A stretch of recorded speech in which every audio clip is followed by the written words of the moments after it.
Muy amable. Miren, muchachos, sí, de verdad que a mí vino Ian Vázquez y me soltó ese tema. Me dio tiempo, ¿no? Por suerte. Pero que me lo hizo la pregunta, ¿importa la desigualdad? Esa fue la pregunta inicial. Después le metió lo de social y hacer una especie de explicación sobre todo eso. Pero yo me puse a reflexionar y digo, mira, aquí hay dos caminos. Uno sería mostrarles una serie de gráficos. ¿Qué pasa si yo saco tanto de este lado y pasa lo otro y se lo doy a tanta gente? ¿Qué pasa si el PIB de los más ricos crece? Pero esa parte matemática yo la tengo hecha, se las puedo ofrecer si quieren. Más les voy a ofrecer algo en el estilo socrático, que hagamos, ustedes mismos pueden hacer pequeñísimos modelos matemáticos, facilísimos de hacer como programas, para hacer juegos y ver qué pasa así.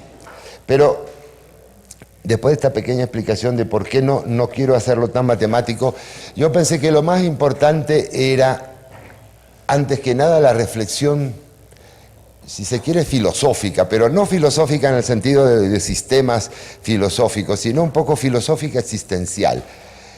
Y algo así como que yo les preguntaría, ¿a ustedes les importa la desigualdad? Sin adjetivos.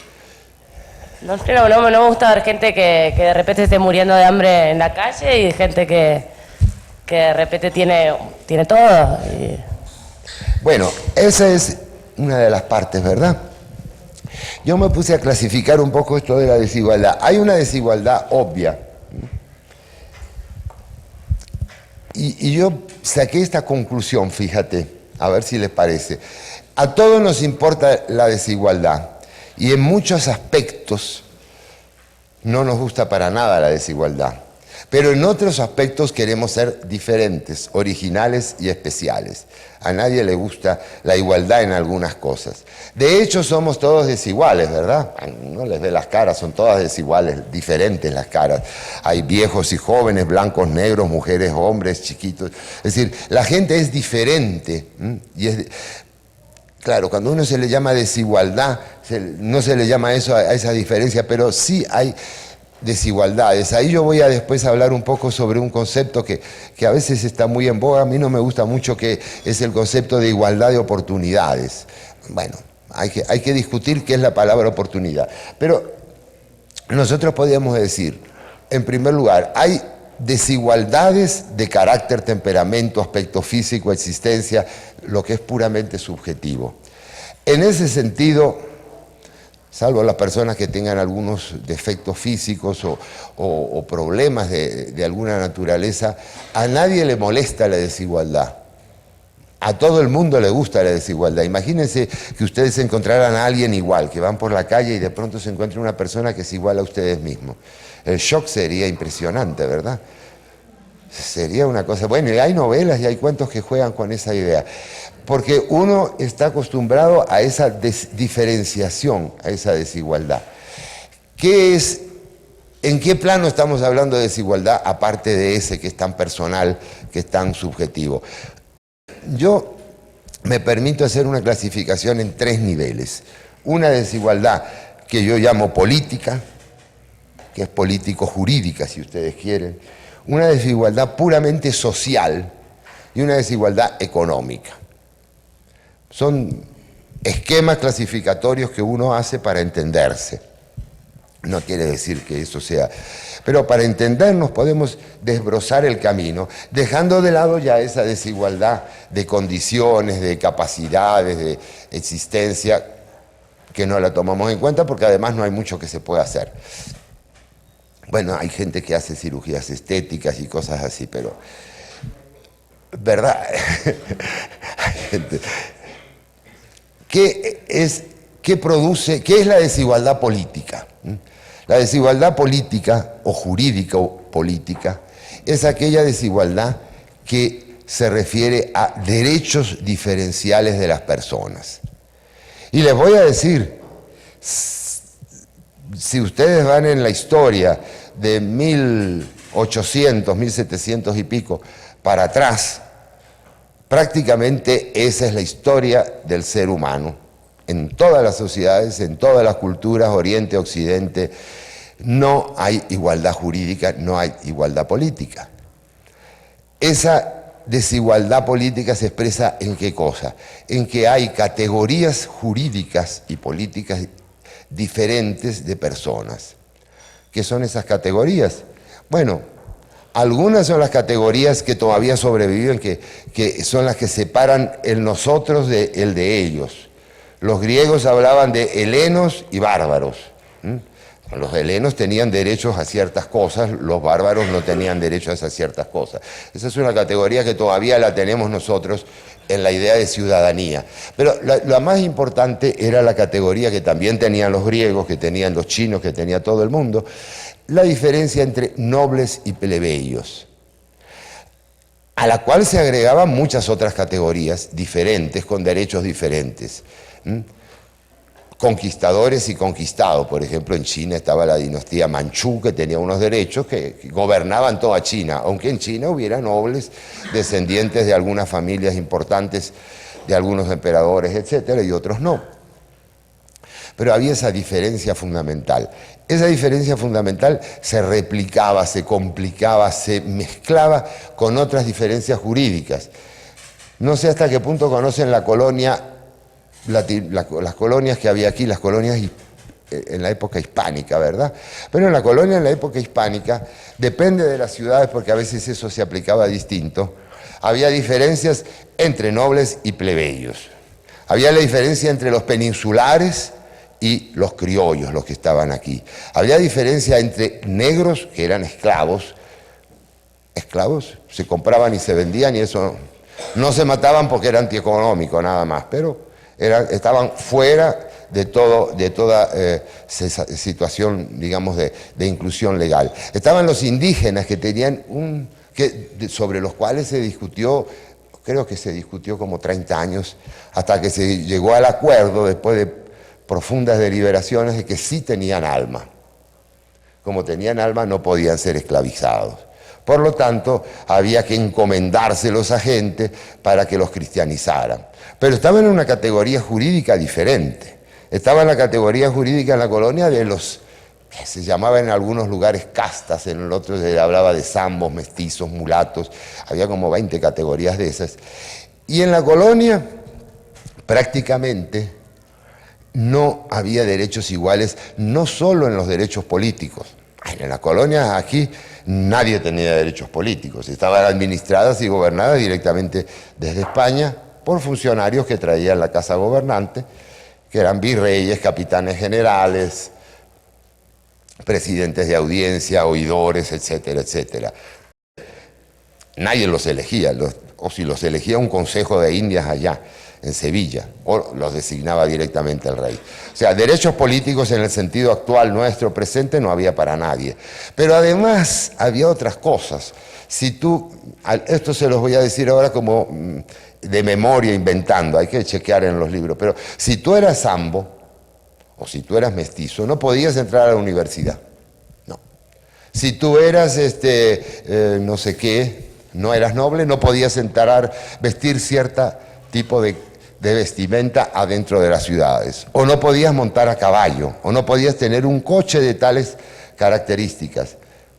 Toda la colonia era una compleja red de regulaciones de ese tipo, regulaciones no económicas, regulaciones destinadas ¿a qué? A marcar diferencias y estratos sociales con derechos diferentes, como si fueran categorías diferentes de personas. A eso es lo que yo muy rápidamente, muy sintéticamente le digo desigualdad política. Desigualdad política es aquella que establece derechos y capacidades diferentes para grupos diferentes de personas. Hay desigualdad política, había por ejemplo en los Estados Unidos hasta los años 60 del siglo pasado, cuando una persona de color no se podía montar en un autobús, o se podía ir al autobús pero no en los asientos de adelante sino en los asientos de atrás, o podía entrar a un restaurante siempre que hubiese una pared de suficiente altura que separara blancos de negro. Incluso eso digo suficiente altura, pero yo he leído 7 pies, o sea, eso no se deja al libre albedrío del dueño del restaurante. Tú tienes una pared de por lo menos 7 pies para distinguir negros de blancos. Bueno, ese es otro tipo de diferencia, pero está sentada en la ley. No es desigualdad política, fíjense, en el sentido más estricto, porque esas personas de color, cosas extrañas que tiene el ser humano, ¿no?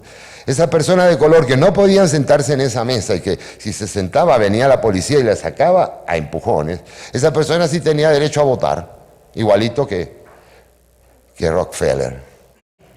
Pero la diferencia política, esa ruptura en estratos o estamentos, en la Edad Media se llamaban estados, no tanto en España, pero en Francia, en Alemania, se hablaba de estados: el clero, la nobleza, el pueblo llano. Esos eran los 3 estados de la Revolución Francesa.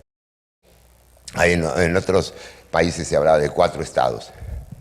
Esa diferenciación política fue la que fue cuestionada a partir de 1700 y pico. Antes de eso también, en el Renacimiento, pensadores de todo tipo, desde la Edad Media la cuestionaban, pero eso eran casos de pensadores aislados. Prácticamente como movimiento cultural e intelectual en 1700 por ahí, lo que llamamos ilustración o iluminismo, prácticamente es la misma idea, empezó a cuestionar esas ideas y esas ideas estallaron, se convirtieron, se plasmaron en realidad en 2 o 3 grandes procesos políticos revolucionarios que hubo a finales del siglo XVIII.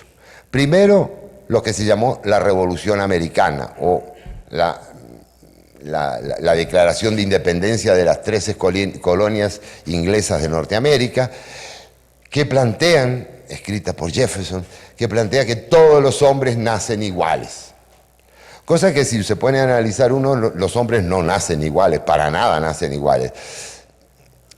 Lo que quiere decir la Declaración de Independencia no es que nacen iguales, no es un juicio de hecho, es un juicio de valor que dice, debemos tratar a los hombres como iguales. No hay diferencia, no hay nobles y plebeyos. Esa es una cosa fundamental que después va a seguir de otra manera muy diferente en la Revolución Francesa y que después se va a imponer en todos los procesos de independencia de lo que hoy llamamos América Latina. Salvo en Brasil, que en Brasil va a tardar y va a seguir habiendo nobles y plebeyos y esclavos hasta finales, bastante cerca del final del siglo XIX. Y también va a desaparecer a partir de eso en Brasil. Ese movimiento de la Ilustración y esa idea de igualdad ante la ley, que a nosotros nos parece ahora algo así tan absoluto como que el sol sale por este lado y se pone por el otro, eso fue en su momento algo totalmente revolucionario y las personas que más lo promovieron fueron llamados en su tiempo liberales. Aunque el término aparece un poco después, creo que no sé quién, yo estaba escuchando ayer creo que Francisco Pérez de Antón en la noche decía que ese término, esa palabra aparece en la Constitución Española de 1812. Ahí es que se empieza a usar. Sí, la idea es que se empieza a usar a partir del siglo XX, ya en 1812, hace menos de 200 años, se empieza a hablar de liberales. Los liberales tienen en esa época propuestas profundamente revolucionarias, algo que es, y vamos a decir, que se ve como utópico incluso para la mayoría de la gente. ¿Qué son esas cosas utópicas? Bueno, básicamente la primera es esta: igualdad ante la ley, ruptura, desaparición de la diferencia. Los liberales han sido los promotores de todo eso. Incluso tanto así que ni siquiera verdaderos liberales aceptan una desigualdad que favorezca a los más desprotegidos. Es decir, si ponemos en un plano de igualdad todo, negros, indios, blancos, japoneses o lo que sea, no vamos a sobrecompensar a nadie. Simplemente igualdad es igualdad, porque cualquier desigualdad engendra toda una serie de problemas. Esa era la primera, digamos así, propuesta de los liberales, que se acompañaba generalmente de otra cosa también casi inconcebible, que era libertad de comercio o libre cambio. Para esa época los estados se consideraban con absoluto derecho a controlar la compra y venta de mercaderías o mercancías entre el país y el exterior. Pero ese no es el punto. El punto es que esa diferenciación política, esa desigualdad política, todavía sigue generando, donde hay resabios de eso, genera sentimientos profundos muy arraigados en las personas. ¿Qué es lo que genera la desigualdad política? Bueno, hay que ser realistas y ver el lado bueno y malo de las cosas. Por un lado genera lo que había en la Edad Media, lo que había en la colonia, lo que había durante casi toda la historia de Europa, Asia y África, sociedades fuertemente estratificadas. Unos aquí, otros aquí, otros aquí. Unos podían hacer algo, otros no podían hacer algo. Eso daba estabilidad a las sociedades, sin duda alguna. Normalmente eran minorías, se suponía que los nobles, los que gobernaban, eran las minorías más cultas, aunque más que cultas en la Edad Media y en cierta época eran los más valientes, los más arrojados, los que tenían mayor capacidad. Bueno, aparte de eso, permitía un gobierno de pocos sobre muchos, e incluso cuando se habla de la democracia ateniense, bueno, la democracia ateniense era de una fracción de la ciudad siempre. Había esclavos aparte, había personas que no tenían derechos ciudadanos. Incluso se calcula que era como un 10%, por decir así, las personas que tenían derecho a participar en las asambleas. Eso generaba, entonces les decía, estabilidad, orden. Y en general muchas filosofías, muchas religiones, incluso el cristianismo, el confucianismo, el islam, hablaban de eso como una especie de orden divino, sobrenatural, ¿verdad? Que teníamos, de ahí surgía el derecho divino de los reyes. Los de reyes eran puestos por Dios para gobernar. Eso creaba estabilidad, pero también creaba una situación flagrante de injusticia, ¿verdad? ¿Por qué injusticia? Bueno, porque obviamente si yo no permito a ciertas personas de categorías que yo defino por el color de la piel o por el nacimiento, no les permito entrar a estudiar, o no les permito ser sacerdotes, o no les permito entrar a caballo o ejercer ciertos oficios, obviamente desde el punto de vista global estoy limitando el derecho estoy limitando las capacidades productivas de la sociedad. Estoy haciendo que en vez de 20 personas inteligentes, pues aparezcan 6 o 4 o 8. Es decir, estoy reduciendo el potencial de la sociedad. Pero también estoy creando resentimiento, envidia, odio. Estoy creando toda una sensación de una serie de sentimientos muy fuertes en la persona que queda excluida. Piensen ustedes qué desagradable es. Yo supongo que si se ponen a reflexionar, en algún momento en la vida habrán tenido la experiencia de ser excluidos de algo, ¿verdad? Que se les diga, no, pero usted no puede entrar acá, o usted no ha sido invitado. Hay cosas que son muy normales, si no he sido invitado no puedo entrar. Pero de todas maneras el sentimiento de molestia existe. Incluso la mayoría de ustedes pueden recordar que antes de tener los 18 años había cantidad de cosas que no podían hacer, porque hay una serie de leyes en todos los países que piden tener 18 años para hacer ciertas cosas, ver ciertas películas, entrar a ciertos lugares, comprar ciertos productos, y produce siempre una sensación de desagrado. Pero bueno, esa es una ley general, de algún modo uno dice, bueno, cuando tenga los 18 años lo voy a resolver, y cuando uno los cumple ya se olvida de todo eso. Pero imagínense que la distinción fuera de por vida. ¿Cómo se sentirían ustedes? Se sentirían espantosamente mal. Se sentirían excluidos, y ahí podrían desarrollarse sentimientos de envidia, de violencia, de rabia, sentimientos que al final son los que explican muchas de las revoluciones, motines sangrientos, levantamientos, lo que hicieron los esclavos en Haití cuando lograron levantarse, etc. Ese problema aparentemente ya está como resuelto en el mundo moderno, pero hay otro problema que Alexis de Tocqueville fue el primero, creo, que lo separó del problema político, que es el problema de la desigualdad social, pero no entendida desde el punto de vista económico, sino desde el punto de vista puramente de la categoría social a la que pertenece la persona. Puede o no estar legitimada por la ley. ¿Qué es eso que yo les decía del autobús, que podían entrar las personas de color o no podían entrar? Que tenían derechos políticos, no era una desigualdad política. Esa persona podía votar, pero no podía entrar al restaurante. ¿Por qué se producía eso? Bueno, en general eso cuando se ha dado, y se ha dado en los países latinoamericanos con las poblaciones indígenas de una manera un poco diferente, en general eso es resabio de esas sociedades fragmentadas que yo les decía hace un momento. Es decir, es como lo que queda de esta población. ¿Por qué eran los negros los que estaban excluidos? Bueno, porque los negros eran los esclavos, que antes no tenían absolutamente ningún derecho.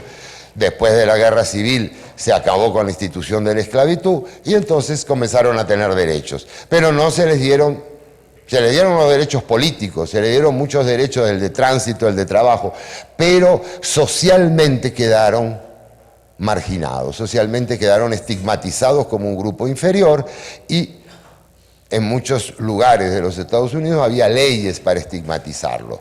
Ahí viene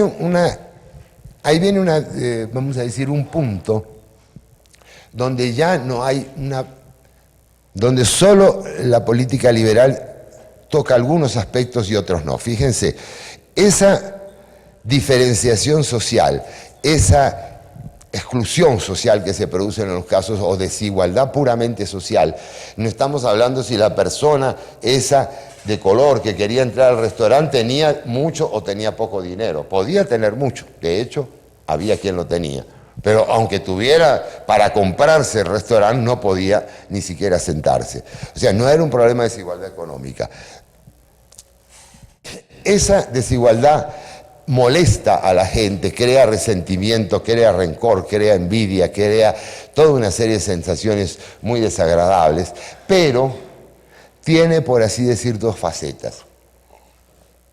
A mi manera de ver, tiene una faceta jurídica legal, que es la que ustedes pueden decir estaba en la ley del estado de Alabama, tal cosa, ¿verdad?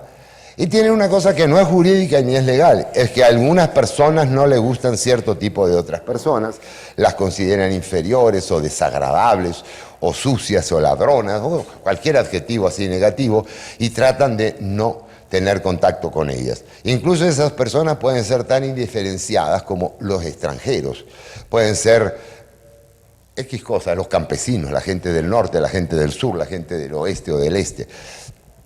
Hay en el ser humano, desde su existencia tribal, desde su época neolítica, desde su época de las cavernas, esa diferencia entre el nosotros y el ellos. Lamentablemente es así. Bueno, y eso se ha ido corrigiendo, se ha ido superando a lo largo de los milenios, yo diría, pero nos queda todavía, de alguna manera, así como tenemos como un cerebro tribal todavía nosotros, tenemos, aparte de todo lo que pensamos racionalmente, tenemos actitudes, afectos, motivaciones que hacen que lo diferente pueda molestarnos. Y eso diferente puede ser el color de la piel, la forma en que habla la persona, la forma en que se viste, sus costumbres, etc. ¿Qué se puede hacer con eso? Esa desigualdad, que no es desigualdad, que es de vuelta una especie de desigualdad en el sentido más puro del término, de diferenciación, de distinción. Bueno, yo les diría que ahí la mayoría de los liberales pensamos que eso puede tener consecuencias lamentables, pero puede no ser lamentable según en qué caso, y que la gente en última instancia tiene derecho a vincularse con quien quiera. Hay gente que piensa de otra manera, que el Estado o el gobierno debe combatir activamente cualquier actitud racista, cualquier actitud de discriminación. Yo creo que ahí se los dejo abierto porque es un punto que podemos hablar, porque en varios de los países de América Latina hay gruesos contingentes de poblaciones diferentes étnicamente, y yo pienso que esas políticas antirracistas pueden convertirse fácilmente en políticas también racistas, pero al revés. Entonces, yo como liberal pienso que a mí me parece desagradable que la gente rechace a otros por ser diferente. Pero yo no me considero con ningún derecho a que el gobierno imponga dónde está lo desagradable o no. incluso a cosas que pasan como si un chistecito que aparece en un periódico o una frase que se dice suelta en televisión requiere alguna sanción porque la persona está ofendiendo a cierto grupo o no. De eso se ha llegado a extremos increíbles, sobre todo en Europa y en Estados Unidos. Y si ustedes conocen eso y les interesa el tema, lo dejamos abierto para las preguntas. Viene finalmente el tema de la desigualdad económica. Y el tema de la desigualdad económica es bastante diferente al de las otras dos.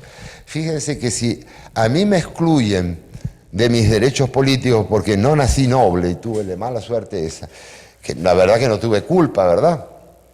Yo no escogí dónde iba a nacer. Lo mismo que si nací negro y no me dejaron entrar en el restaurante, también produce ese tipo de sensación. La parte económica ya desde el punto de vista espiritual suele ser un poquito diferente, porque está en la lógica de la situación económica que la situación económica está sujeta a variaciones. Puede ser que sí, puede ser que no, pero es posible que varíe. Yo, si nací con cierto color de piel, eso ya no hay nada que hacer. Si a mí me etiquetaron como esto o lo otro, tampoco hay nada que hacer. Pero si yo nací pobre, puedo hacerme rico. Y yo si nací rico, puedo volverme pobre.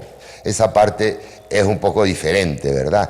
Eso hace que las desigualdades económicas, cosa que normalmente no se habla, y en eso sí Estados Unidos es uno de los países mejores, la desigualdad económica puede producir, y produce normalmente, envidia, molestia, pero también produce deseos de emulación, deseos de superación.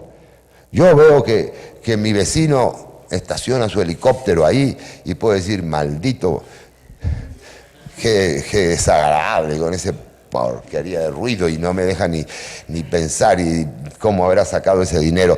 Esa es una actitud que yo puedo tener. Y puedo tener esa actitud mezclada con otra actitud. ¿Y cuánto costará un aparato de eso, chicos? ¿Y cuánto dinero yo puedo hacer si con esto hago lo otro? Y yo me podría comprar también, valdrá la pena. Es decir, surge la actitud de emulación y de envidia, de rechazo y de cooperación o de seguimiento. Es muy típico que, por ejemplo, la moda la imponen normalmente los sectores de mayor dinero y la gente trata de copiar a los sectores de mayor dinero y entonces la moda va bajando así en la escalera social, socioeconómica, por decir. Con la moda y con muchas otras cosas pasa así, porque hay sentimientos mezclados. ¿Qué pasa con la desigualdad? Y volviendo a lo que había aquí respondido la joven, que a uno le dan esas sensaciones, lo que decías, bueno, que es chocante eso, la verdad que es chocante.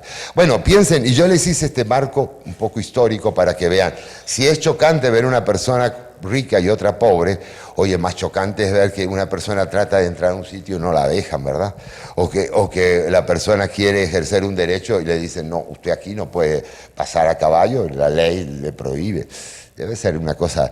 Pero volvamos a la parte económica. Yo les voy a reelaborar, porque no me acuerdo muy bien, un cuento, una anécdota, una especie de parábola que hace un escritor que se llama Michael Novak, también de nuestro ambiente liberal, que para comprender mejor lo de la riqueza y la pobreza, dice, imaginemos ustedes dos hermanas, Anne y Mary. Anne y Mary son gemelas, pues, para hacerlo más fácil. Son gemelas, van a la misma universidad. Cuando terminan la universidad, bueno, Anne consigue un trabajo muy bueno, con un sueldo bastante alto. Mary estudió otra cosa, consigue un trabajo muy bueno, con un sueldo prácticamente igual al de Mary. Para simplificar la comparación, digamos que ninguna de las dos decide casarse, ni formar una familia, ni tener hijos. Está Ana y María. ¿Qué es lo que hace Ana? Bueno, cuando termina el primer año, Ana ve que su sueldo le sobra. ¿Por qué? Y los invierte en unas acciones, al segundo año compra unos bonos, con eso después compra una propiedad.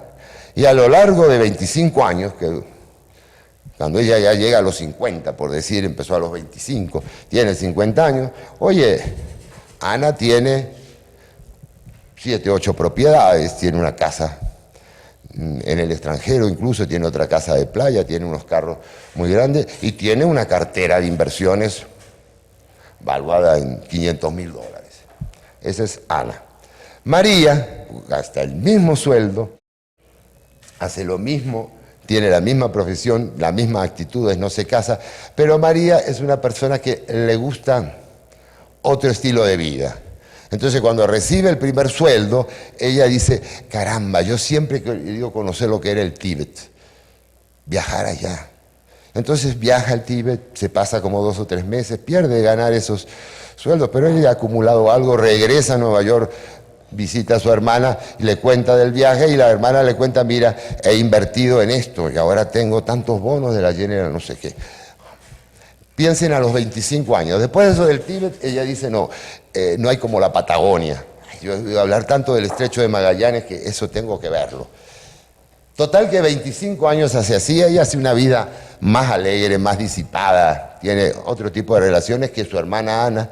Y al final de 25 años, Ana tiene 7, 8 apartamentos más $500.000 y Mari no tiene nada, está tranquilita allí. Claro, tiene una colección de fotografías. Mari es pobre, no tiene ingresos fuertes, tiene el ingreso de su sueldo, imaginémoslo igual. Ana ya es una millonaria prácticamente, tiene un capital de 2 o 3 millones más entre esto y lo otro. ¿Podemos decir que una es pobre y la otra es rica? Pregunta nomás. Una tiene 2 o 3 millones de capital, la otra no tiene nada, vive alquilada de su sueldo, claro, ella sigue produciendo su sueldo, debe tener su segurito, etc. Pregunta, esa es una pregunta. Otra pregunta, otra cosa que ustedes van a entender también muy fácilmente. Salen 3 estudiantes y uno empiezan a ver cuánto dinero tienen. Y resulta que uno, bueno, no tiene nada, pues.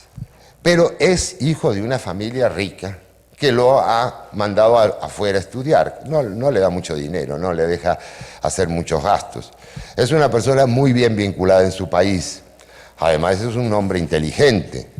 Es una persona que tiene capacidad para producir y para desarrollarse. Totalmente, en ese momento ese hombre tú lo sacudes y lo que le salen son 2 o 3 monedas del país en que estemos. Eso es todo lo que tiene. Al lado de él tiene una persona más rica que le falta todo lo otro. ¿Qué va a pasar en 20 años o en 10 años? ¿Cuál va a ser más rico de los otros?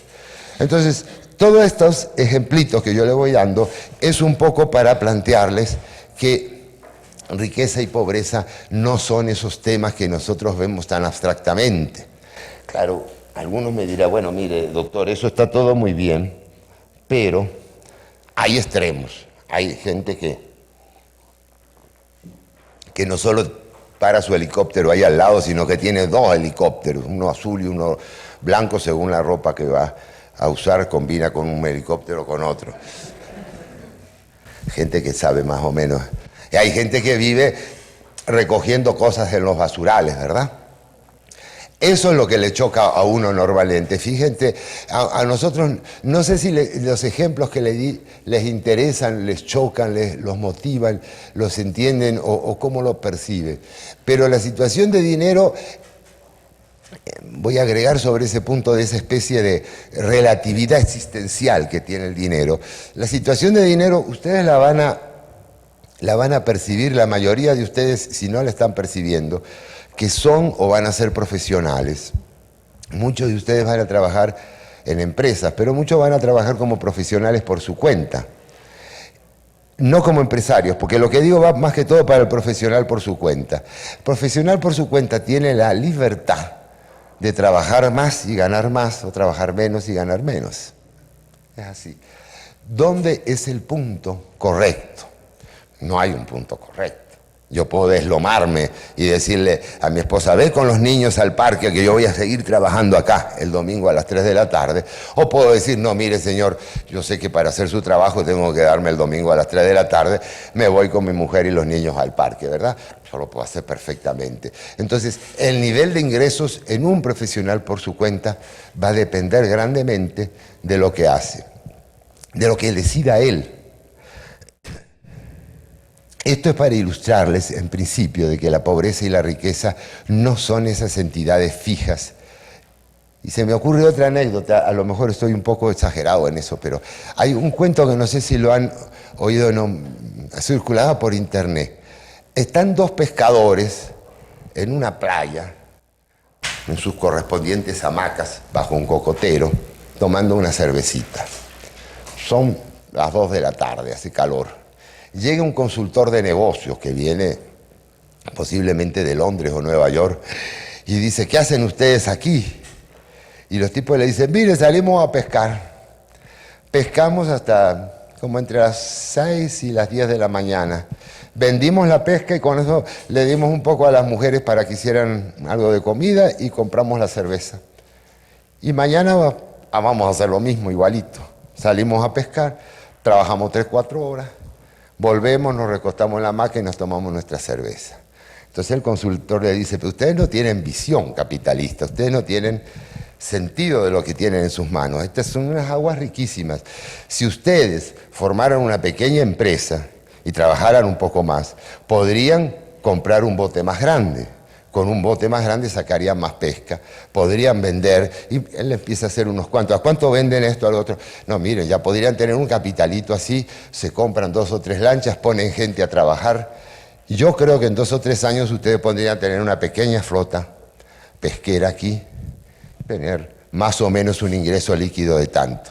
Y entonces le dicen los tipos, bueno, con eso ustedes pueden ya controlar el mercado de distribución, porque a ustedes lo que los mata es que venden el pescado a un precio, pero eso llega mucho más caro porque el que tiene la parte de refrigeración es el que se lleva todo. Ustedes compran eso y ganan más dinero. Y entonces le pregunta y dice, bueno, y entonces después de unos 5 o 10 años, ustedes pueden estar tranquilamente en una isla tropical, bajo un cocotero, tomando una cerveza y gastando de las inversiones. Y el tipo dice, ¿y no es eso lo que ya estamos haciendo? Es decir, volviendo al punto ese, tiene mucho que ver con la filosofía y la actitud de la vida, la cantidad de dinero que tengas, que en el fondo es una valoración, la valoración que tú haces acerca del dinero. Ese punto es muy importante porque la idea de lucha contra la pobreza está generalmente teñida de un problema moral. Y yo le voy a decir una cosa, yo viajé muchísimas veces al oriente de Venezuela, no sé si hay venezolanos aquí en este momento. Ajá. Los venezolanos saben que los orientales son pescadores y que el cuento que yo les digo no viene de Venezuela, pero perfectamente se podía aplicar a algunos sitios que yo conozco muy bien, como el Morro de Puerto Santo, Carúpano, lugares así, donde la gente de verdad a las 2 de la tarde está recostada en una hamaca tomando su cerveza y conversando. Son pobres, mira, tú ves esos pueblos y te parecen enormemente pobres, desordenados, no hay... pero no son tan pobres porque han tenido una elección. Bueno, esta es la parte filosófica del asunto. Quisiera comentarle una experiencia boliviana, ¿no?, de la coyuntura actual boliviana, y quisiera saber su opinión, ¿no? A partir de la nueva constitución política en Bolivia, la República de Bolivia ha pasado a convertirse en el Estado plurinacional de Bolivia, ¿no?, que está compuesto por 36 naciones indígenas originarias, ¿no?, y que se las identifica en base a criterios predeterminados como ser la raza o la cultura, ¿no? Bueno, y todos la gente mestiza y la gente blancoide realmente no forma parte de una nación, ¿no? Entonces está siendo realmente discriminada y es un gran porcentaje de la población. Quisiera saber su opinión al respecto. Sí, muchas gracias por la pregunta, porque a eso es lo que yo quería ir y creo que tú has dado uno de los ejemplos más llamativos, junto con otros ejemplos que son lo de las cuotas, ¿verdad?, que hacen en Estados Unidos y en Europa. Pero eso que tú dices es realmente trágico, porque fíjate, varias cosas. Primero, estás discriminando a un grupo que no tiene una identificación étnica así aparentemente. Abajo de eso todavía podríamos decir, es bastante discutible que se puedan equiparar esos 36 naciones o grupos, porque a lo mejor uno tiene 1 millón de habitantes, el otro tiene 4.000. A lo mejor es una cosa que deciden los antropólogos hasta dónde llega uno, llega el otro. Pero ese es un problema más técnico. El problema fundamental es que tú sí, de partida estás discriminando. ¿Qué significa esa discriminación? Significa romper, quebrar el ideal liberal de igualdad ante la ley. De verdad que no significa otra cosa, no puede entenderse de otra manera. Y eso no me extraña a mí de la gente que está gobernando Bolivia, de Evo Morales, que tienen por un lado una mentalidad feudal, precapitalista diría yo, premarxista. Te aseguro que ningún marxista que realmente aceptaría eso, porque justamente esa es la idea de lo feudal, de los fueros, de las diferencias étnicas, grupales, de que el señor no puede entrar a caballo si no puede llevar espada en tal cosa. Es toda la tradición de regreso a los tiempos, digamos, medievales. A mí me parece monstruoso realmente eso. Eso se quiso hacer en Venezuela, por supuesto, a Chávez le falló un poco porque no hay suficiente indígena. Entonces, bueno, no supo qué hacer. Al final había 4 diputados en la Asamblea Constituyente que ahora todavía se eligen por una especie de fuero especial o ¿cómo se llama? Distrito indígena especial. Una cosa bastante loca. Cuando uno los conoce, y uno sabe, por lo menos yo conocí a 2 de esos indígenas, bueno, uno sabe que son indígenas profesionales. Su profesión, sociólogo, economista, indígena. O sea, porque ellos viven de ser indígenas. Y han representado a los indígenas desde hace 40 años. No han representado a nadie, son los únicos los primeros que se les ocurrió decir, yo soy indígena y tenemos derecho y no sé qué. Y los políticos, ¿qué van a decir? Venga para acá, señor, entonces, estamos representando a los pueblos indígenas. Bueno, eso es lo que está haciendo Evo Morales. Eso es lo que está haciendo Evo Morales. Lamentablemente, y por eso uno trabaja para este tipo de seminarios, lamentablemente porque la mayoría votó a favor. Por lo menos una vez ganó limpiamente. Y votó a favor porque tienen las ideas muy confusas. Y lo que digo para Evo vale para Chávez y vale para Obama también. Entonces, para que no vean, no crean que yo discrimino. Entonces, es la falta de ideas claras. La idea de que el ideal liberal de igualdad ante la ley puede ser mejorado dándole más a algunos que están desprotegidos o desposeídos o que lo estuvieron. Mira, igualdad o es igualdad o no es igualdad. Igualdad ante la ley no admite términos medios. Si yo digo, todos son iguales ante la ley, menos esta jovencita que tal cosa. Bueno, mira, ya no hay igualdad para nadie. Todos somos desiguales. Algunos privilegiados, otros desprivilegiados, quien sea. Entonces, adelante. Con respecto a esa igualdad ante la ley, hay en muchos países que existen leyes antidiscriminatorias que cuando en su propia esencia terminan siendo como una discriminación negativa, porque al hacer una ley a favor de los afrodescendientes o a favor de los indígenas, indirectamente les estás diciendo que ellos son diferentes y no hay una igualdad ante la ley. Eso es lo que, ese es el término correcto, una discriminación negativa. Quisiera saber qué opina usted. Correcto, me parece que lo planteaste de una forma muy nítida, muy bien. Es decir, y para resumir lo que tú dices, discriminación negativa o positiva es discriminación. No me vengan con cuentos, porque discriminar quiere decir, fíjense, la palabra no está del todo bien usada en el lenguaje corriente, porque discriminar en el fondo es separar, no poner una cosa arriba de otra. Incluso uno a veces cuando habla de un instrumento, por ejemplo, dicen que no discrimina bien los valores. Eso lo puedes aplicar así, que cuando es 40 o 50 más o menos la aguja marca lo mismo o el número. Es decir, discriminar significa separar, diferenciar. Que en el fondo, y eso es lo que yo decía hace un momento, todos los seres humanos estamos acostumbrados a hacerlo. Posiblemente tenemos aquí un sector de la memoria ya preparado para indicarnos es igual, es diferente en esto o en lo otro. Esa parte es la que yo creo que no debe intervenir el Estado, porque cuando interviene el Estado lo que hace es una ley antidiscriminatoria, que se convierte en una discriminación. E incluso que trae problemas, yo decía el ejemplo numérico, incluso trae problemas complejos. Aquí, por ejemplo, cuando tú hablas de la etnia maya, la etnia maya se compone de 20 etnias diferentes. de las cuales como de las 20 hay como 5 o 6 que no tienen nada de mayas, nunca lo tuvieron, no son ni descendientes lejanos, sino de otros grupos étnicos.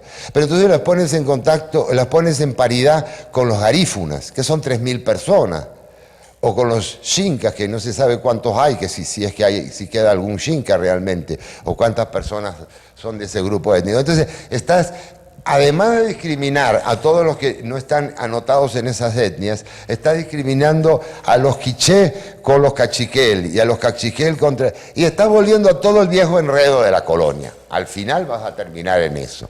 Que esta vez no va a defender a los... no va a aventajar a los condeduques, sino a los que dirigen las ONG. Bajo el concepto de la libertad, ¿la pobreza existe porque la gente quiere ser pobre?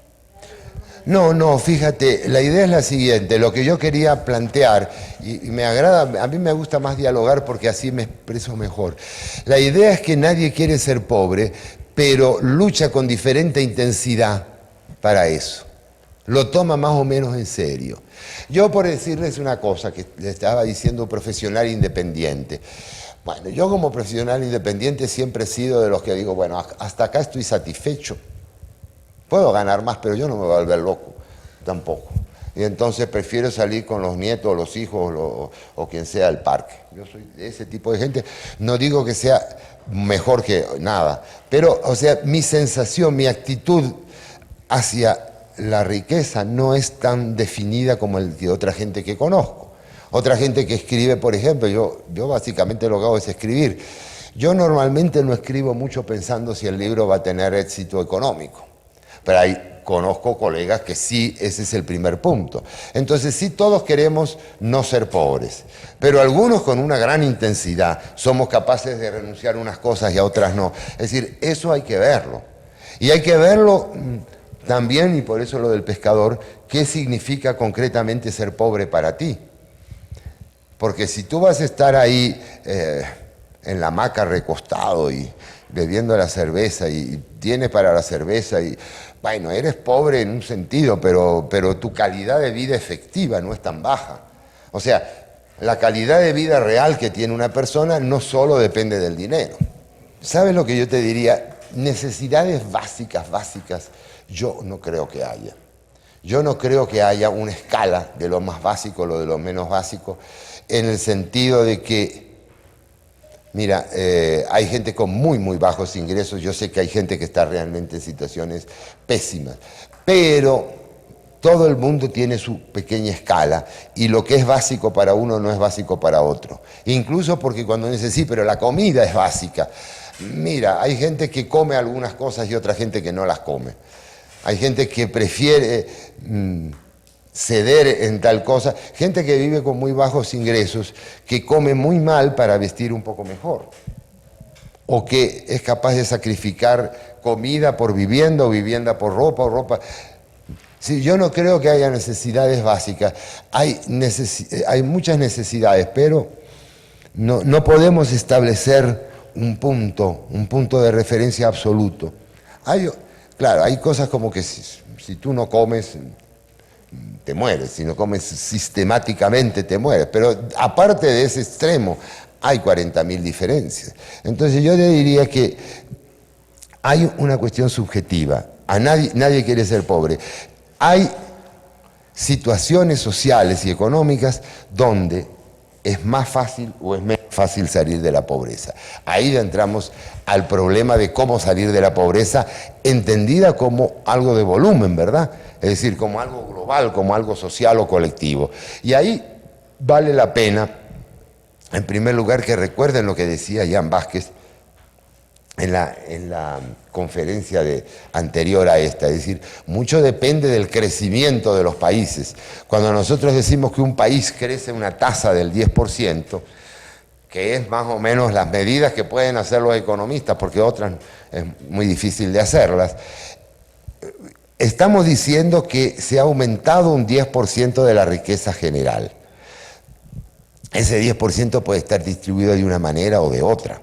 Puede significar que ese 10% se dedicó a una cosa o se dedicó a otra, llegó más a unas personas que a otras. Seguro que va a llegar más a unas personas que a otras. Si nosotros creemos un sistema de crecimiento activo, de crecimiento dinámico, tenemos que aceptar que la única manera de lograr ese crecimiento es gracias a la iniciativa de la gente, gracias a dejar que aquellos más desesperados y más ansiosos por salir de la pobreza tengan el camino abierto. Aquellos que cuando ven el helicóptero del vecino digan, ¿y por qué no? Yo no tengo para cenar, pero en 10 años seguro que tengo mi helicóptero. Y hay gente que lo hace. Bueno, si tú le dejas el camino abierto, evidentemente va a haber más gente que haga las cosas. El helicóptero, tú dices, bueno, pero eso de eso no estamos hablando. Sí, el señor antes de tener helicóptero ha tenido que contratar personal para su finca, personal para esto, ha dado trabajo a centenares de personas, ha creado empresas. Entonces, el helicóptero es casi el símbolo, ¿verdad? Es como decir, bueno, mira, esto representa el caudal de riqueza que tiene la persona. Pero en realidad hay toda una estructura, toda una organización económica detrás que es la que va a hacer superar a otros que tienen menos ingresos o que tienen menos vocación. Y fíjense, para mí es muy importante esto, yo no veo en menos a la persona que no quiere salir de la pobreza. Mira, la vida es muy complicada, es muy variada y hay de todo. Y si no quieres salir de la pobreza y te sientes mejor en la pobreza, vaya y quédate, pues yo no te voy a criticar. No tengo esa actitud. Y si quieres salir de la riqueza y por eso, de la pobreza y por eso sacrificas todo, pues también hazlo. Es tu experiencia, es tu elección filosófica. Tienes una sola vida, gástala como quieras, pero es una sola. Ese sería mi mensaje. Ahora, ¿cómo hacemos para que la gente produzca riqueza? Bueno, filosóficamente es eso. Deja que los que quieran tener riqueza, el camino libre. ¿Cómo hacen el camino libre? Ahí por eso les recuerdo lo que decía Jan.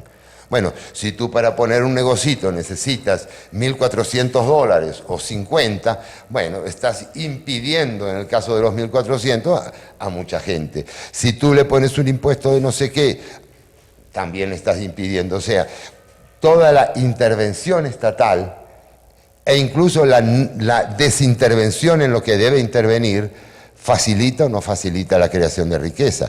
Si yo estoy diciéndole a una persona, y les voy a contar otra anécdota más o menos alterada porque esta es bien real. Una persona vive aquí en Ciudad de Guatemala en una zona muy pobre donde hay muchas bandas de delincuentes. Esa persona tiene un hijo, un muchacho que no se sabe bien qué hace a los 15, 16 años y que por influencia de otro hermano mayor de él le dice, ¿por qué no te pones a peluquero, a barbero? Ah, pero yo no tengo...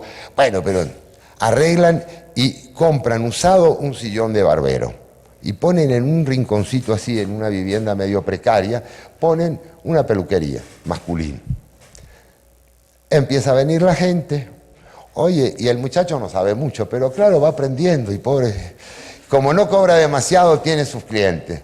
Y esto es verdadero, ¿no? Omito algunos detalles porque no quiero hacer un caso público de algo que... Total que ese muchacho va todo muy bien hasta que el segundo o tercer viernes se le aparece una persona y le dice, mira vos, acá te está yendo bien, ¿por qué no me das 100 quetzales? Si no me das 100 quetzales, termina tu negocio. Y le dice, todos los viernes yo voy a venir y me vas a dar los 100 quetzales. Como el muchacho va progresando, después le dice 200, después le dice 300. Y es una extorsión completa hasta que el muchacho un día agarra, en la noche sacan el sillón de barbero y se fue al interior del país con unos familiares donde ahora sí está trabajando de barbero. Bueno, ¿qué pasó ahí? Ese muchacho, yo no sé hasta dónde iba a llegar, no lo conozco personalmente a él. Ese muchacho podría haber tenido una cadena de barberías, ¿verdad? O puede ser que fuera un flojo que solamente se pusiera a beber cerveza después de hacer 2 cortes, eso no lo sé. Pero si era uno de los emprendedores, si era uno de los que querían, ese muchacho se vio fracasado. ¿Por qué? Porque vino un mafioso a exigirle una extorsión. ¿Por qué vino el mafioso? Porque el Estado no intervino. Porque el Estado tiene que estar para evitar que los mafiosos te saquen la plata. Eso es típico y esa es parte de el no cumplimiento de las funciones del Estado. ¿Qué hacemos? ¿Qué hacemos para evitar esa diferencia económica, esa diferenciación económica, esa desigualdad económica? que yo les digo no es tan propiamente social en el sentido de lo que distinguía. Bueno, miren, hay dos caminos, básicamente, que se han ensayado en este mundo moderno. El primer camino es ese que les digo, limpia el terreno de obstáculos, dale a la gente, no le dé ningún estímulo, la gente no necesita estímulo. La gente no necesita estímulo para ganar dinero, no se necesita que venga ningún jefe de Estado a decirle, señor, enriquézcase, aunque más de una vez se ha hecho. Pero la gente no lo necesita porque la gente quiere enriquecerse, la mayoría quiere enriquecerse. La mayoría quiere enriquecerse hasta un punto prudencial, pero hasta ahí todo el mundo quiere salir adelante. Ok, entonces, despejar el camino. Despejar el camino es una cosa muy filosófica, así muy abstracta. Eso se convierte en libertad económica. Es decir, dejen a la gente trabajar en paz, dejen a la gente que no interfieran en sus negocios. ¿Eso va a producir desigualdad económica? Por supuesto que la va a producir. Si yo tengo 10 barberías en una ciudad, atendidas por 10 personas diferentes que tienen diferente capacidad para hacer cortes de pelo, diferentes actitudes hacia los clientes para tratarlos mejor o peor, diferentes precios, pues a uno le va mejor que a los otros. Siempre es así. Y a los que le va mejor hacen más dinero y los otros que va peor hacen menos dinero. Bueno, es mejor que en la guerra, ¿no? Porque los que pierden siguen, pueden decir, bueno, ya no voy a hacer una barbería, ya veo que esto no es mi negocio, me voy a dedicar a escribir libros de sociología. Bueno, cada persona va buscando, que eso es el mercado que es tratar de satisfacer a los demás para obtener de los demás ingresos. Ese mecanismo es el funcional, es el mecanismo fundamental para producir riqueza.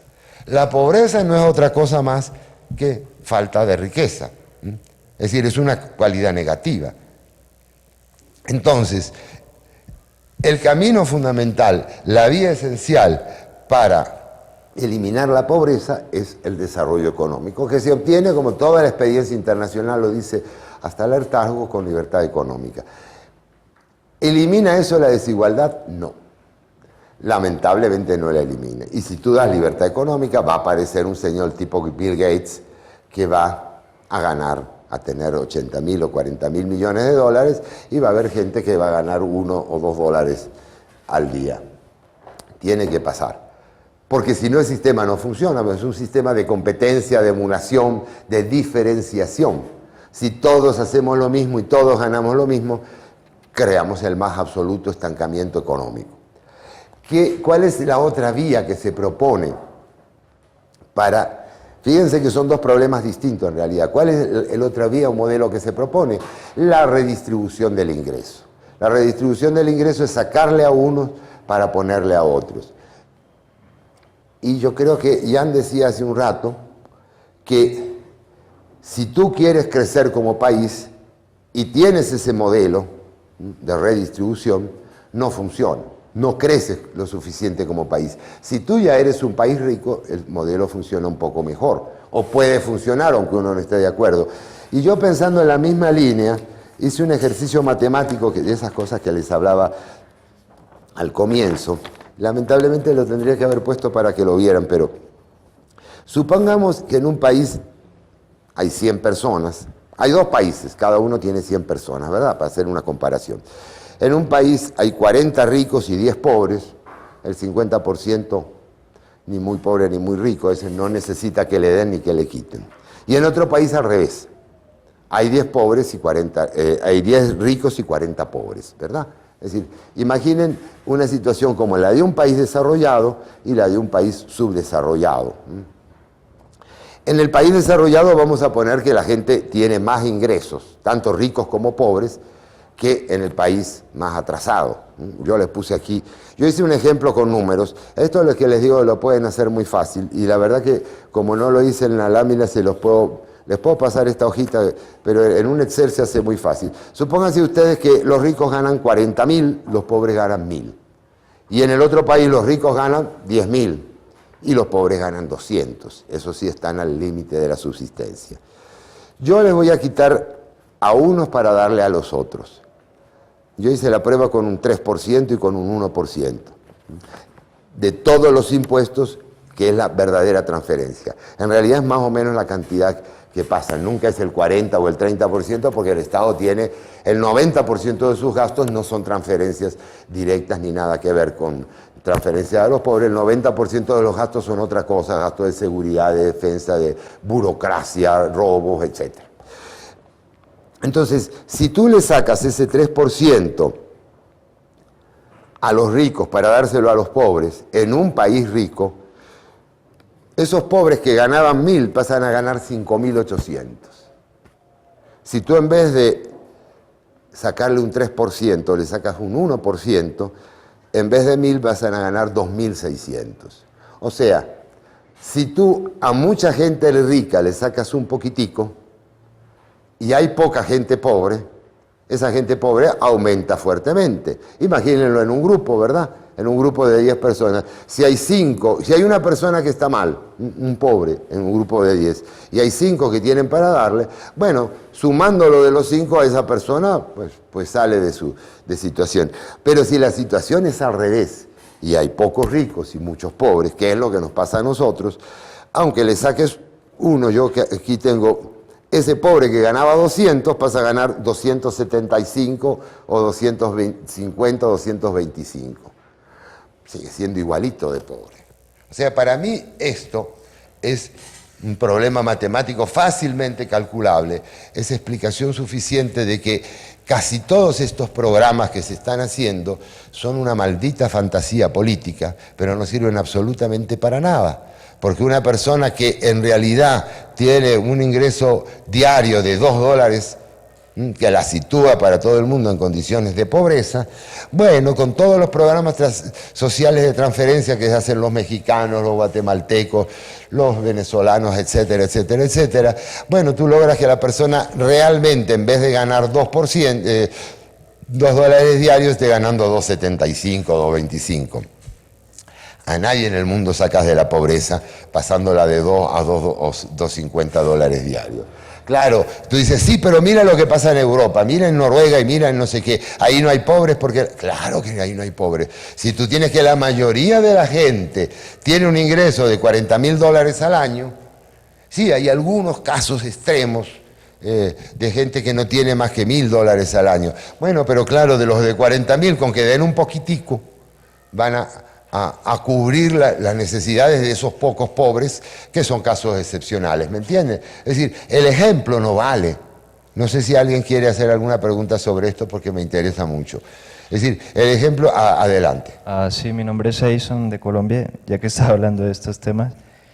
Por ejemplo, en Estados Unidos hay cosas que, por ejemplo, el Estado otorga subsidios a personas, a los pobres, entonces, como tú dices, saca de una parte para darle todos, y en ese caso pues crea mucha irresponsabilidad en la gente. Yo conozco personas que por ejemplo te dicen, bueno, yo voy al Estado y ellos saben, son conscientes de que el Estado le quita a otras personas y le otorgan esos dinero o cosas. Hay gente que por ejemplo recibe cheques del Estado, o otros que tienen hasta 2 casas y todo se lo paga el gobierno, y ellos saben, incluso se te ríen, dice, es fantástico que le quite a uno para otro. Sí, y entonces forma como un ambiente de irresponsabilidad y la gente, entonces me parece una cuestión grave e inmoral también. Casi como una lotería es eso. Yo, igual que tú, a lo mejor tú conoces personas así, yo también conocí una persona así, la hija de una amiga, y que hacía eso, se reía. Venía río y la amiga tenía dinero, ella técnicamente no tenía dinero, ella estaba en pobreza. Claro, le podía pedir a la mamá en cualquier momento, pero ella técnicamente estaba registrada y venía y contenta con las food stamps, esa, y se llevaba las bolsas de automercado. Y después con su plata compraba sus cervecitas y sus cosas. Sí, yo todavía no entré a las consecuencias, pero mira, hay... primer punto importante, tú no sacas a nadie de la pobreza porque le des dinero, porque la pobreza es falta de producción de ingresos. Eso se produce ¿por qué? Bueno, o porque la gente no quiere, que es un caso excepcional, o porque el ambiente y el entorno del país hacen que no sea fácil producir riqueza. También hay otra cosa que ustedes deben tener. ¿Por qué un obrero alemán gana cuánto es lo que gana un obrero alemán, no sé, pero supongan que se gana no sé cuántos euros la hora y un obrero hondureño gana muchísimo menos. ¿Es porque los patronos hondureños son más malvados y son más codiciosos? Obviamente no, porque se supone que hay tantos malvados y codiciosos entre los alemanes que entre los hondureños, entre los islandeses que entre los de Burkina Faso. Realmente ese no es el punto, es el nivel general de productividad del país el que te va a dar el nivel general promedio de los salarios. Entonces, si el país es poco productivo porque tiene pocas inversiones, el nivel general de productividad va a ser bajo y todo va a ser, como quien dice, más barato, incluyendo los salarios. Como hay productos que realmente nunca bajan demasiado de precio, pues ese salario va a tener un poder adquisitivo muchísimo menor. Eso es un argumento muy bueno que se le da a la gente cuando en todos nuestros países se discuten lo de los salarios mínimos y entonces dicen, bueno, pero es que no puede ser que una persona esté ganando, que el salario mínimo sea de $120 al mes, hay que subirlo a 150.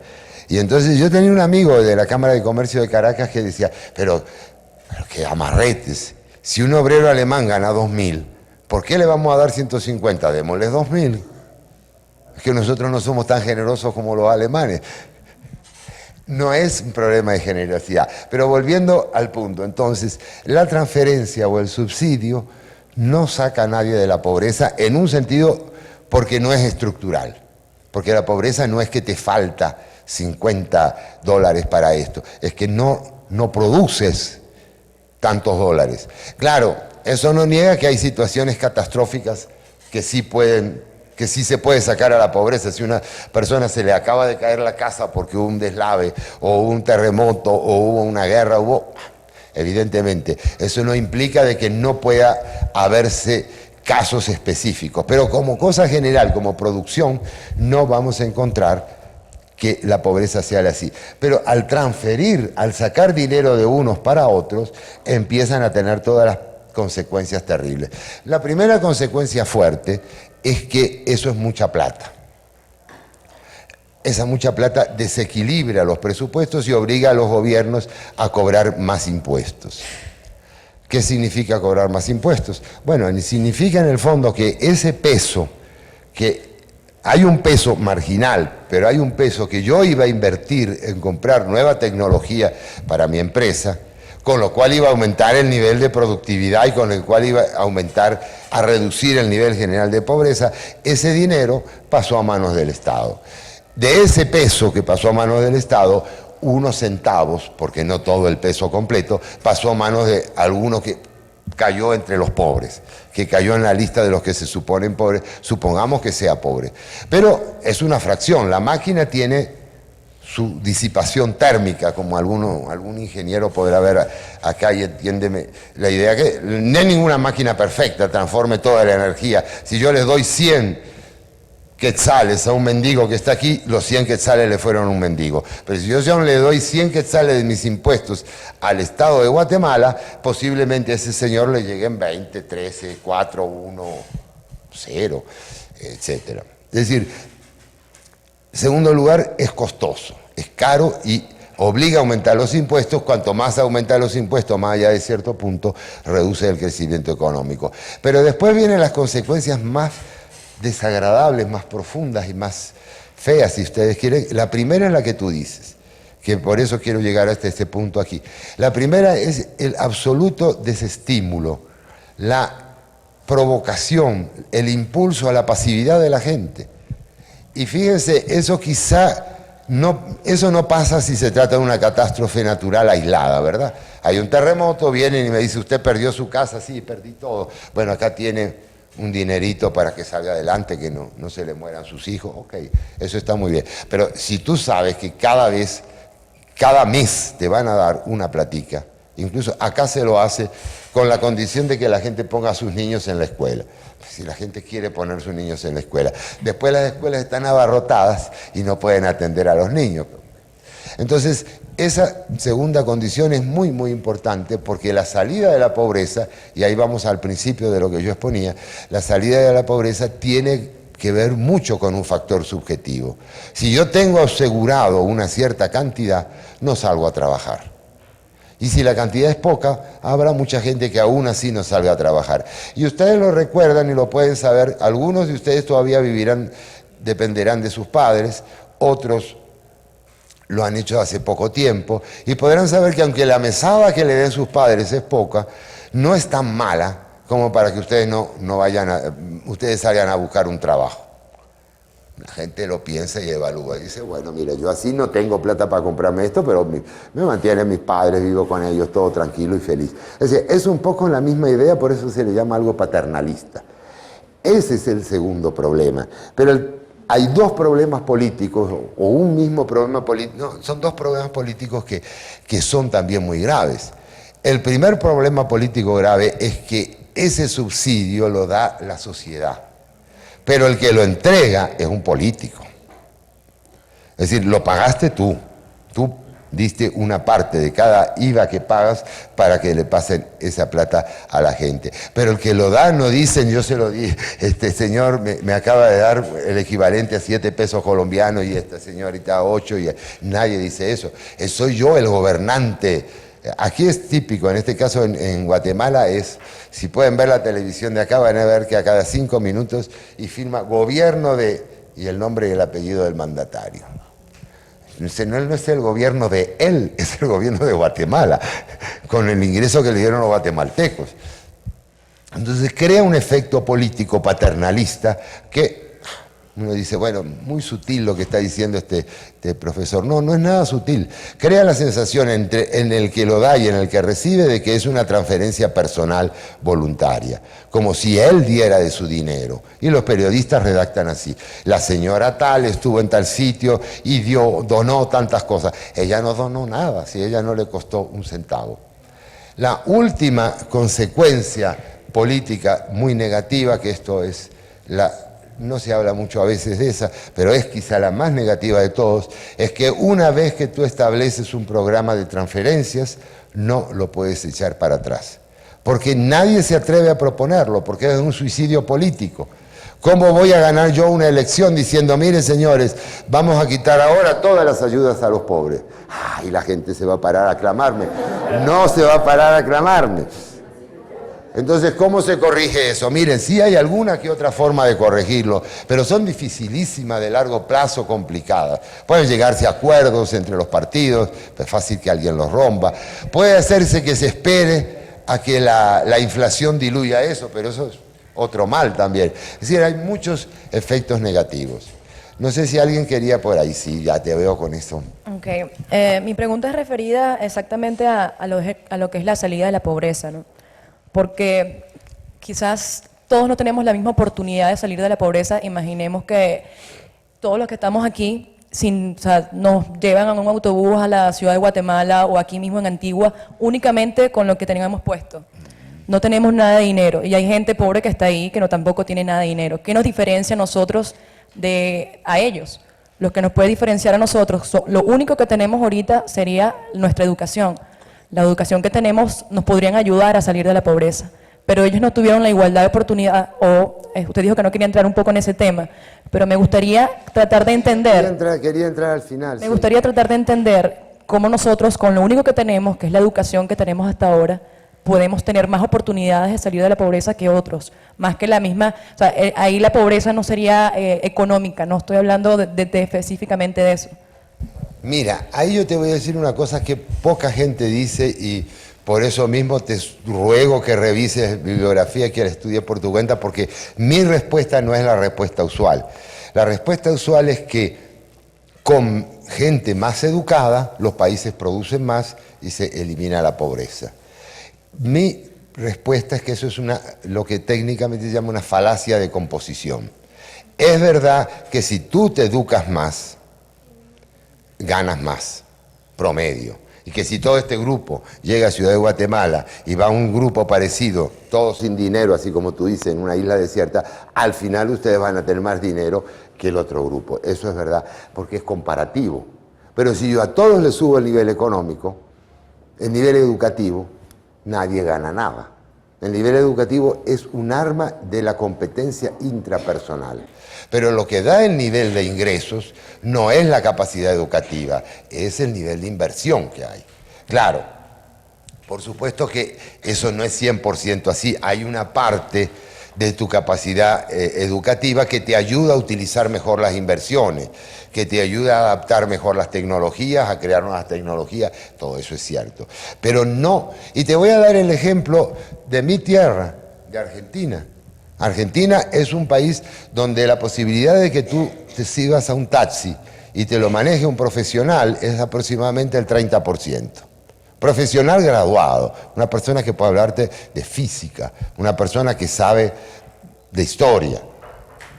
Porque se han educado, pero han encontrado un mercado estrecho. Entonces, incluso yo digo, saben que hay un viejo dicho, no le des un pescado a un hombre, sino enséñale a pescar. Y yo digo, de nada sirve saber pescar si te han contaminado el lago. Ese es el corolario que yo le pongo. Porque tú sabes muy bien pescar, pero ya no hay pesca.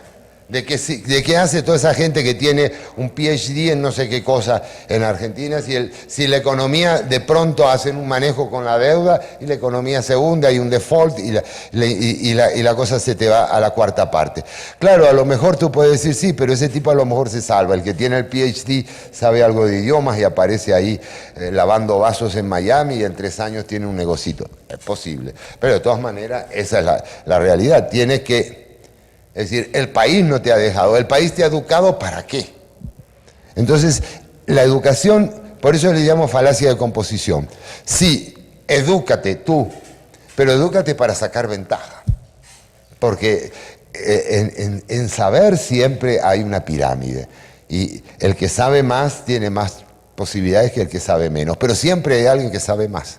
Y siempre se podría saber más y saber más. O sea, bueno, ahí sí vale la pena competir en ese sentido, porque es ilimitado, ¿verdad? No es como la fuerza física. Pero yo no sé si... pero la otra parte que quería decir de tu pregunta, bueno, mira, yo no sé a qué le llama la gente oportunidad, pero, y te digo, esto es una cuestión semántica fuera de la política, pero para mí oportunidad es aquello... La definición del diccionario, no de los institutos liberales. La definición del diccionario es oportunidad, es aquello casuístico, único, irrepetible. Es la circunstancia parcial, particular.